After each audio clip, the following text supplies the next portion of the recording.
महाराष्ट्राचे मुख्यमंत्री देवेंद्र फडणवीस यांच्या 56व्या वाढदिवसानिमित्त सोलापूर शहरातील गोरगरीब आणि कष्टकरी कामगारांच्या मुलांसाठी यंदा 56,000 वह्यांचं वाटप करण्यात येणार आहे। आमदार देवेंद्र कोठे यांच्या माध्यमातून विष्णुपंत तात्यासाहेब कोठे प्रतिष्ठानच्या वतीनं हा उपक्रम सलग तिसऱ्या वर्षी राबवण्यात येत आहे। या उपक्रमाची सुरुवात 2024 मध्ये मुख्यमंत्री देवेंद्र फडणवीस यांच्या 54व्या वाढदिवसानिमित्त 54,000 वह्यांचं वाटप करून करण्यात आली होती। त्यानंतर 2025 मध्ये 55व्या वाढदिवसानिमित्त 55,555 वह्यांचं वितरण करण्यात आलेलं होतं। यंदा 56व्या वाढदिवसानिमित्त 56,000 वह्यांचं वाटप करून हा उपक्रम अधिक व्यापक स्वरूपात राबवण्यात येत आहे।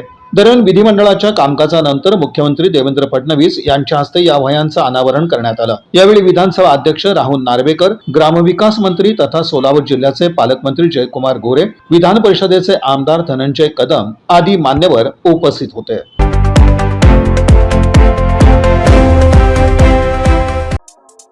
या बातमीपत्राचे प्रमुख प्रायोजक प्लॅटिनम मॉल इंद्रधनु सोलापूर। सोलापुरातील सर्वात प्रतिष्ठित इंद्रधनु सोसायटीचा नवीन भव्य कमर्शियल प्रोजेक्ट आता रेल्वे स्टेशनच्या अगदी शेजारी शहराच्या मध्यवर्ती ठिकाणी।